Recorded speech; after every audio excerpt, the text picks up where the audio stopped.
Today, we're diving into one of the most mysterious and powerful texts ever found, an ancient poem told by a voice that is, well, it's everything, all at once. This is the incredible riddle of the Thunder Perfect Mind. Right from the jump, the poem hits you with lines like this: I am the whore and the holy one. I mean, talk about a line that just stops you dead in your tracks, right? It's a paradox, a total contradiction, and it perfectly sets the stage for everything that's about to follow. So you gotta ask the big question that this whole text is built around. Who is this voice? What kind of being can claim to be such polar opposites? That is the exact mystery we're gonna try and unravel in this explainer. To even begin to answer that, we have to know where this voice came from. And honestly, the story of its discovery is almost as wild as the poem itself. This text was part of the Nag Hammadi library, a collection of ancient Gnostic writings found completely by accident in the Egyptian desert back in 1945. These were literally lost voices, buried in the sand for centuries. And tucked away in there was this text, the Thunder Perfect Mind. Now, this isn't your typical story or, gospel. It's what you'd call a revelation poem. It's all spoken in the first person by what feels like a divine female voice. And the way it explains itself is by hitting you with a relentless, non-stop series of contradictions. So let's just see how this thing builds. The poem kicks off by tackling the most basic parts of who we are: our family, our place in the world, our very existence. The voice starts with these really stark opposites.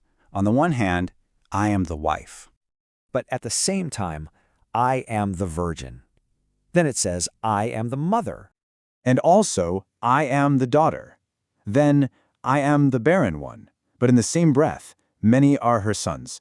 It's like this voice is claiming every possible state of being, all at once. But what's really fascinating is that it goes way beyond just simple opposites, A versus B. It completely short-circuits our ideas of logic and time. I am the mother of my father and the sister of my husband, and he is my offspring. This is a voice that just does not play by our rules of reality. And this challenge to our logic, it doesn't stop there. It goes straight for the mind itself. This voice claims to be the source of everything we know, and also everything we don't. It just lays it out there, plain as day, for I am knowledge and ignorance. Not one or the other, but both. Think about that for a second. The very thing you're searching for and the state you're trying to escape are both wrapped up in this single consciousness. And here is where it gets really clever. The voice doesn't just describe itself with paradoxes. It demands that you, the listener, act in paradoxical ways. You who deny me, confess me. You who confess me, deny me.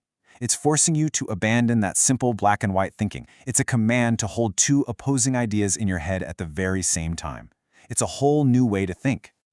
So next, the poem takes that same logic and applies it to things like social status and human judgment. Is this speaker good or bad, worthy or worthless? And by now, you can probably guess the answer. It's both. It claims to be at the very top of the ladder and the very bottom simultaneously. I am the honored one and the scorned one. And this isn't just about being humble, it's a claim of totality. It's saying it embodies the entire spectrum of how humans judge each other. And listen to this, because this is a huge point. The voice warns us not to judge by what we see on the surface. Do not be arrogant to me when I am cast out upon the earth. It's saying that divinity, that truth, can be found in the people we despise, the ones we reject.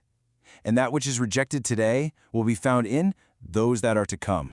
So you start to get this picture, right? It's like a complete circle of everything we experience. It says, I am war and peace. I am strength and I am fear. I am shameless, I am ashamed. It's not picking a side. It is the entire field of play.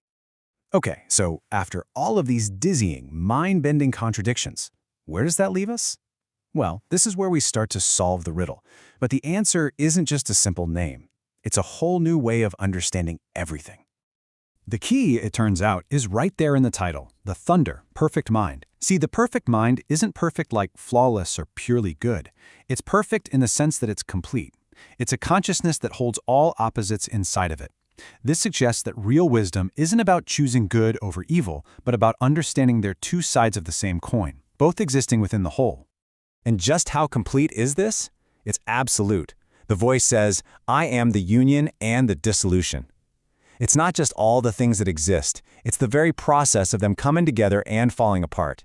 It's not just the finished sculpture, it's the block of marble and the hammer that shatters it. It's the beginning and the end, all at once. And here it is, the final, incredible turn, where the poem takes this huge, cosmic identity and brings it right back to you. It collapses the space between the divine and the self. I mean, think about it. We all try to present this one consistent version of ourselves to the world. But this text says our own internal contradictions, the fact that we can be both brave and afraid, kind and cruel, those aren't flaws we need to fix. They're a reflection of a much larger, divine completeness. So here's the point. The poem ends not with an answer, but by holding up a mirror to us. You honor me and you whisper against me. You have wounded and you have had mercy. It's showing us that we too are walking paradoxes. So the big takeaway from this ancient riddle is this. Maybe the goal isn't to solve our contradictions, but to embrace them, to see that our capacity for both strength and weakness, for love and anger, is what makes us whole.